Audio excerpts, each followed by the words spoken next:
출발 업앤다운 시간입니다. 자, 오늘 장을 움직이고 있는 그 주인공들 찾아보고 전략을 세워보는 시간인데요. 유한타증권 박진희 차장과 함께하겠습니다. 차장님 안녕하세요. 네, 안녕하세요. 네, 우리 지수 지금 2030선 위에서 움직임이 나타나고 있습니다. 어떤 종목군들이 움직이고 있는 건가요? 네, 오늘도 여전히 지수 관련 대형주들의 흐름이 양호한 모습 보이고 있습니다. 현대차, 삼성전자의 강세가 나타나고 있고요. 그와 관련되어 있는 섹터들도 코스닥 쪽에서는 움직임이 부품주 중심으로 해서 좀 나타나고 있습니다. 거래소 전반적인 흐름으로 봤을 때는 내수 섹터들의 좀 조정이 나타나는 모습인데요. 쇼핑 관련주들의 좀 조정이 있는 상태고요.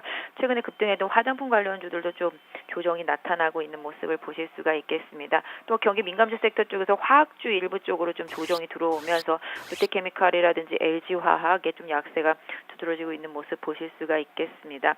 전반적으로 오늘 LED 업종 강세 상당히 셉니다. 오늘 LG이노텍이라든지 서울반도체, 한솔테크닉스 등 LED 섹터들의 좀 강세가 두드러지고 있는 모습이고요.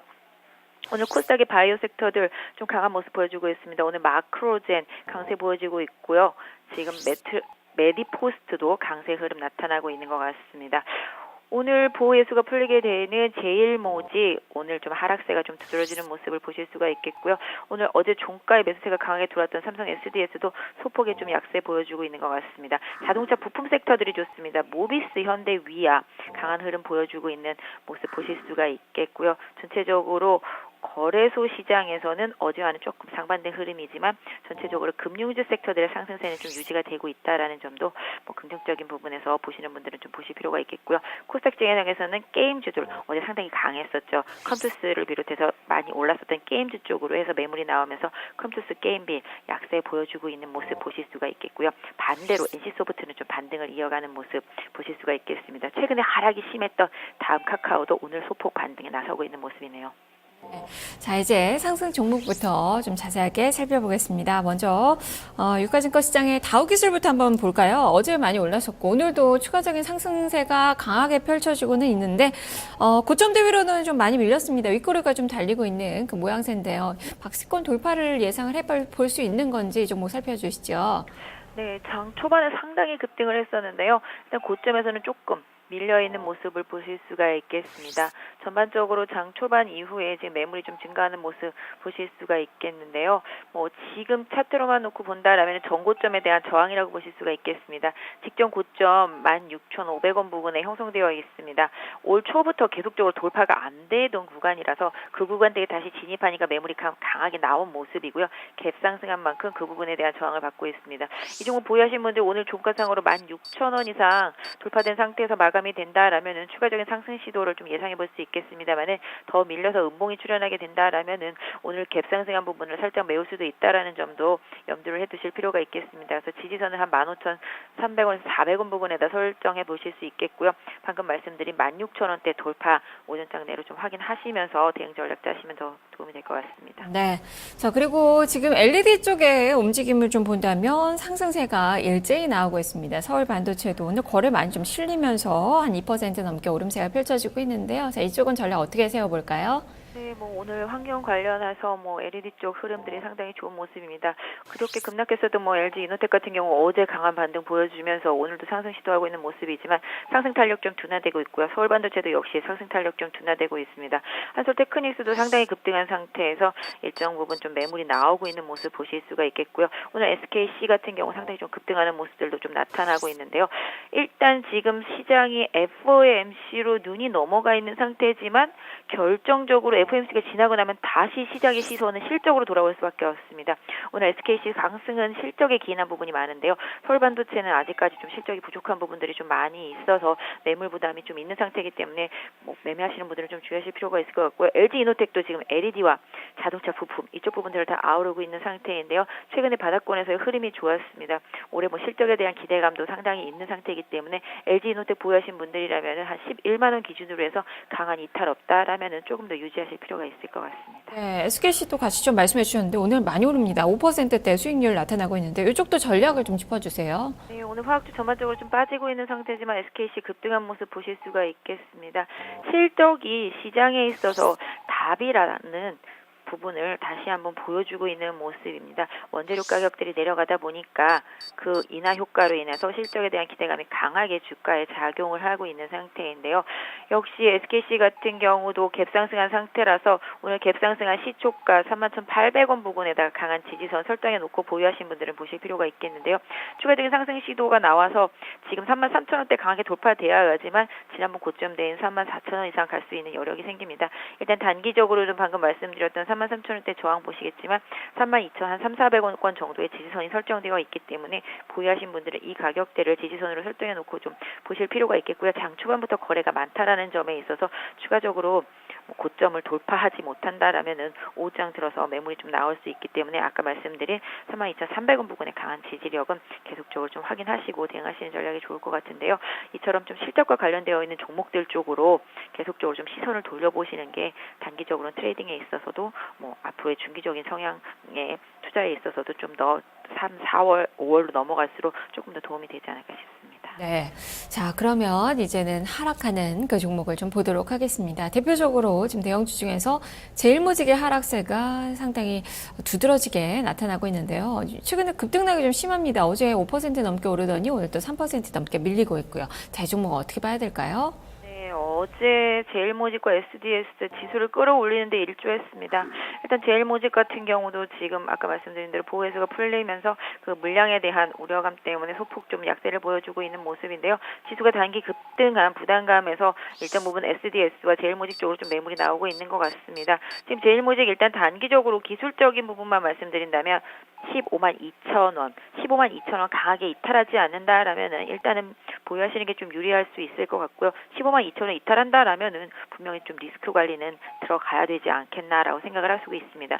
지금 현재 주가 상태를 오늘 하루 종일 좀 잘 유지해 주는 게 앞으로의 제일모직에 있어서 주가 흐름의 키포인트가 될 수 있을 것으로 보여지고 있고요.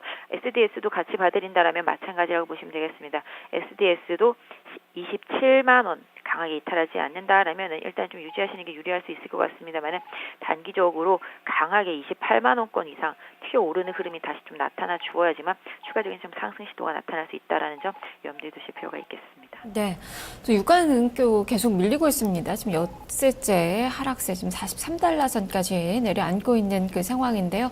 경기 민감주도 어제는 좀 괜찮나 싶었는데 오늘 또 밀리고 있네요. 조선주, 화학주, 정유주 모두 마이너스권입니다. 이쪽은 어떻게 봐야 될까요? 네, 어제 아침에도 시황 말씀드릴 때 경기 민감주 섹터들은 일시적인 반등일 가능성이 상당히 높다라고 말씀을 드렸습니다. 유가 하락이 진정되는 부분을 분명히 확인해야 될 필요가 있습니다. 아직까지 수급이 좀 개선되지 못한 상태에서 말씀드린 대로 계절적인 요인도 분명히 작용을 하고 있습니다. 이런 부분들로 인해서 유가 관련주들은 바닥을 잡는 부분을 조금 더 확인하실 필요가 있겠고요. 그 틈새를 타서 대형주들이 움직이고 있는 시장임을 여러분들은 좀 분명히 아실 필요가 있을 것 같습니다. 지수 어저께 상당히 많이 올랐지만 체감적으로 느끼지 못하시는 분들도 상당히 좀 많았을 거라고 생각이 되고 있는데요. 기본적으로 지금 그동안 거래소 시장에서 부진했었던 초대형주 섹터들, 환율에 민감한 섹터들 중에서도 상대적으로 경기 민감주에 밀려서 못 움직였던 자동차와 IT 섹터 중심으로 한 상승세가 지속되고 있기 때문에 경기 민감주 섹터들은 유가가 기본적으로 흐름이 다시 전환되는 부분을 좀 확인하실 필요가 있지 않겠나 싶고요. 단기적으로는 삼성전자나 현대차가 탄력이 떨어질 때까지는 조금 더 기다리시는 전략이 좋겠습니다. 네. 자, 그리고 화장품주들 최근에 많이 좀 주목을 받고 있는데 오늘도 뭐 한국 화장품 제조, 아모레지는 한 ES는 3% 정도 플러스 나오고요. 대봉 LS, LCT 이렇게 원료 생산 그 기업들은 주가가 더 강하네요. 4에서 5%대 상승. 하지만 아모레퍼시픽은 오늘도 조정권의 움직임이 나오고 있는데요. 좀 쉬어가는 모습으로 좀 봐야 될까요? 네, 말씀하신 대로 아모레퍼시픽이 리딩 기업이다 보니까 소폭의 하락이 있습니다. 하지만 추세 계속적으로 좀 유지가 되고 있는 상태인데요. 이런 종목들이 상당히 많습니다. 하루 거래량이 많지 않으면서 많이 올라가는 종목들이 상당히 많습니다. 찾아보면은 하루 거래량이 2만 주 이내의 종목들 위주로 해서 거래소에서 많이 올라간 종목들 많이 있기 때문에 그런 종목들은 어디선가 매물이 확 튀어나올 때가 조정이 강하게 들어갈 때거든요. 근데 그런 흐름만 나타나지 않는다라면은 지금의 추세상에서는 일단은 기본적으로 5일선을 기반으로 해서 개인 투자자분들은 가장 보시는 게 맞지 않겠나 싶습니다. 그래서 5일선 봐드리면 한 300만 원 정도 될 수 있을 것 같은데요. 이 가격대 강하게 이탈하면서 거래량이 강하게 실리지 않는다라면은 일단은 좀 더 아모레 쪽은 좀 유지하시는 게 좋을 것 같고요. 다른 화장품 관련주들도 분명히 실적에 대한 기대가 앞으로 시장에 대한 기대감 계속적으로 좀 반영되고 있는 상태지만 주가 자체가 이격이 많이 벌어진 종목들이라면은 항상 이격 조정이 나올 수 있다라는 점을 좀 염두에 두시면서 투자하시는 게 도움이 되지 않을까 싶습니다. 네. 자, 그리고 최근에 이제 쌍바닥을 좀 만드는 듯해 보이는 이 네이버. 오늘 또 조정권이네요. 자, 이 종목도 전략 제시를 해주시죠. 네, 네이버는 상대적으로 반등을 했었고 다음은 상대적으로 반락이 더 심했었습니다. 다음 가지고 계신 분들 상당히 좀 낙심하실 수도 있을 것 같아요. 차트로만 봐도 한 11만 원까지도 보이는 흐름인데 네이버도 역시 지난번 70만 원까지 반등했을 때 매도 추천드렸던 이후에 다시 한번 바닥 62만 원대 잡고 지금 반등한 상태인데요. 네이버 같은 경우도 아직까지 뭐 방향성을 잡지 못하고 있습니다. 기본적으로 등락이 되고 있는 가운데 지금 바닥 잡기 흐름이 계속적으로 좀 나오고 있는 상태인데요. 네이버 같은 경우 64만 원 기준으로 해서 강한 이탈 없다라면은 오히려 긍정적으로 볼 필요는 있을 것 같습니다. 다만 주가가 탄력적으로 움직이기 위해서는 전체적으로 네이버가 빠지는 동안 움직였던 종목들이 다시 하락으로 터닝 될 때를 좀 기다려야 되겠죠. 그러다 보니까 네이버한테 아직까지 좀 기회가 안 오고 있습니다. 실적이라든지 이런 부분에 대한 우려감도 다음과 함께 이어지고 있기 때문에 네이버는 일단 바닥은 바닥인 것 같으나 상승 시기로 강하게 돌리기에는 뭔가 촉매제가 필요합니다. 그래서 뭔가 강한 이슈가 나오기 전까지는 네이버는 일단 보유하신 분들은 유지하실 필요가 있겠지만 신규 매매를 하실 분들이라면은 조금 더 수급의 개선이라든지 뭐 여러 가지 이슈가 부각되는 그런 부분들을 확인하실 필요가 있을 것 같습니다. 네. 자, 그 게임 쪽도 좀 살펴보죠. 오늘 썬데이 토즈는 한 7% 이상 강하고 NC소프트도 주가가 상승하는 그 모습이 펼쳐지고 있지만 그동안의 모바일 게임주의 대표적인 종목으로 시장을 리드했었던 이 게임별 컴투스는 또 주가가 한 2% 정도 비교적 크게 좀 밀리고 있는데요. 이쪽은 어떻게 봐야 될까요? 네, 게임주 내에서도 등락이 좀 나타나고 있습니다. 컴투스가 20만 원을 넘으면서 게임과 함께 시장을 끌었었다라면은 오늘은 둘이 빠지고 그동안 좀 쉬었었던 조용히 올라왔었던 뭐 NC소프트라든지 액토주소프트 등이 강하게 올라오고 있는 모습을 보실 수가 있겠고요. 또 NH엔터도 올라오고 있습니다. 오늘 NH엔터의 강세 개인적으로는 유상증자를 성공시키기 위한 주가 관리로 보여지고 있는데요. 이번 주에 유상증자가 있기 때문에 이 부분이 강하게 좀 반영이 되고 있는 것 같습니다. 그래서 지금 납입 때문에 주가가 좀 관리되고 있는 것으로 보여지고 있는데요. 일단 전반적으로 컴투스하고 게임빌이 쉰다라면은 그동안 상대적으로 못 올랐던 게임 쪽으로 좀 눈을 돌려보시면서 오히려 좀 액토즈 소프트 같은 종목에 대해서도 좀 관심을 가져볼 필요가 있을 것 같은데요. 바닥권에서 조금씩 거래가 실리면서 올라오고 있다라는 점, 최근에 넥슨 GT가 바닥을 잡고 급등했었던 그런 케이스가 있었기 때문에 중국과 관련이 있는 그런 게임주 섹터들에 대해서 좀 관심을 가져보시는 게 오히려 조금 더 도움이 되지 않을까 싶습니다. 네, 알겠습니다. 말씀 잘 들었습니다. 네, 감사합니다. 네, 지금까지 박진 차장과 함께 출발 업앤다운 살펴봤습니다.